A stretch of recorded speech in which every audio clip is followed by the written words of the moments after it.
దేవాలయాల భూముల్ని అమ్మేసుకుంటున్నారన్నటువంటిది ఒక వార్తని సాక్షి హైలైట్ చేసింది. దేవుడి భూములు ఫర్ సేల్ అంటూ ఆక్రమణలకు గురయ్యే అవకాశం ఉందన్న సాకుతో చంద్రబాబు ప్రభుత్వం రాష్ట్రంలో దేవాదాయ శాఖ భూములు అమ్మకానికి పెట్టింది.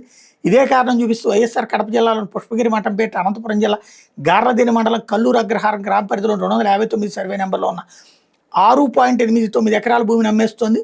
ఈ భూమి ఆక్రమణకు గురయ్యే అవకాశం ఉందని దాన్ని విక్రయిస్తే వచ్చిన సొమ్మును బ్యాంకులో ఫిక్స్డ్ డిపాజిట్ చేస్తే అధిక ఆదాయం వస్తుందంటూ దేవాదాయ శాఖ కమిషనర్ కార్యాలయం గత నెల 11న ప్రభుత్వానికి సమాచారం ఇచ్చింది. దీంతో కేవలం 40 రోజుల వ్యవధిలోని ప్రభుత్వం కూడా ఆ భూమిని అమ్మేందుకు అనుమతిస్తూ బుధవారం ఆదేశాలు జారీ చేసింది.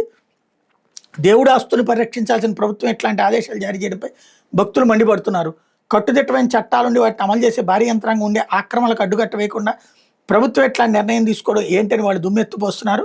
23 నెలల్లో ఇట్లాంటి చాలా జరిగినాయి అన్నటువంటి వార్తని హైలైట్ చేసుకొచ్చింది. ఇక్కడ సమస్య ఒకటే, తీసుకుంటున్నటువంటి భూమిని లీజుకు తీసుకుంటున్నటువంటి వాడు ఆక్రమించుకుంటున్నాడు. వాడు ఆ తర్వాత లీజులు ఇవ్వకపోయినా వెనక్కి తీసుకోవట్లేదు.